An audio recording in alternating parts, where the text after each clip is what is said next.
দিনাজপুরের নবাবপুর উপজেলায় অবৈধভাবে ড্যাব সার পাচারের সময় একটি ১০ টাকার ট্রাক জব্দ করেছে উপজেলা প্রশাসন। এই ঘটনায় সার ডিলার জীবন মণ্ডলকে ১ লক্ষ টাকা জরিমানা করা হয়েছে। পাশাপাশি জব্দকৃত ৭৯১ বস্তা ড্যাব সার প্রকৃত কৃষকদের মাঝে মাস্টার রোলের মাধ্যমে উপজেলা কৃষি কর্মকর্তাকে বিতরণের নির্দেশ দেওয়া হয়েছে। বৃহস্পতিবার নবাবগঞ্জ থেকে একটি ১০ চাকার ট্রাকে করে নবাবগঞ্জ আফতাবগঞ্জ সড়কের বাউজের মোড় হয়ে চামুন্ডা চিকন রাস্তা দিয়ে অবৈধভাবে সার বহন করা হচ্ছিল। কালীরহাট এলাকায় সাংবাদিকরা ট্রাকটি দেখে সন্দেহ হলে চালককে প্রশ্ন করলে তিনি জানান, নবাবগঞ্জের সার ডিলার জীবন মণ্ডলের কাছে ৩০০ বস্তা ড্যাব সার নামানো হয়েছে এবং বাকি ৪৯১ বস্তা সার আমবাড়ি এলাকায় পাঠানো হচ্ছে, কিন্তু চালানে লেখা ছিল সার নোয়াপাড়া হইতে নবাবগঞ্জে নামবে। চালক আরও জানান, তাকে ২০,০০০ টাকা গাড়ি ভাড়া দেওয়া হয়েছে এবং আমবাড়িতে পৌঁছে দিয়ে আরও ৩১,০০০ টাকা দেওয়ার কথা রয়েছে।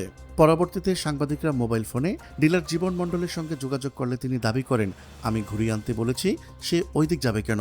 ঘটনার বিষয়টি জানানো হলে উপজেলা কৃষি কর্মকর্তা তাৎক্ষণিক ঘটনাস্থলে পৌঁছান। পরে উপজেলা নির্বাহী অফিসার মোহাম্মদ জিল্লুর রহমান সেখানে উপস্থিত হয়ে সার বোঝাই ট্রাকটি জব্দের নির্দেশ দেন।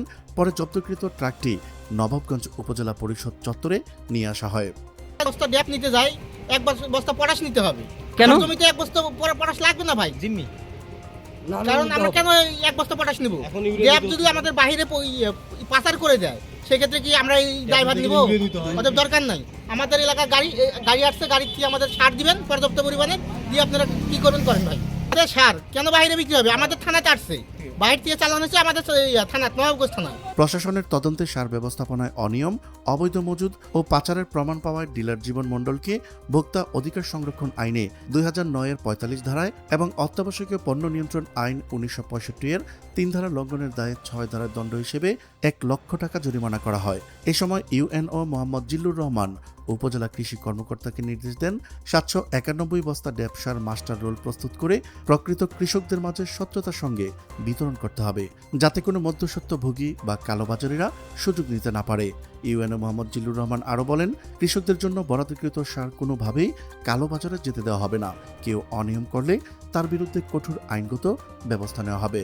স্থানীয় কৃষকরা প্রশাসনের এই উদ্যোগকে স্বাগত জানিয়ে বলেন, এই ধরনের অভিযান নিয়মিত হলে সার সংকট ও অতিরিক্ত দামের সমস্যা অনেকাংশেই কমে যাবে। প্রিয় দর্শক, আজ এ পর্যন্তই। দেখা হচ্ছে পরবর্তী ভিডিওতে। ততক্ষণ পর্যন্ত মহান আল্লাহ তাআলা সবাইকে ভালো রাখুক, সুস্থ রাখুক। আল্লাহ হাফেজ।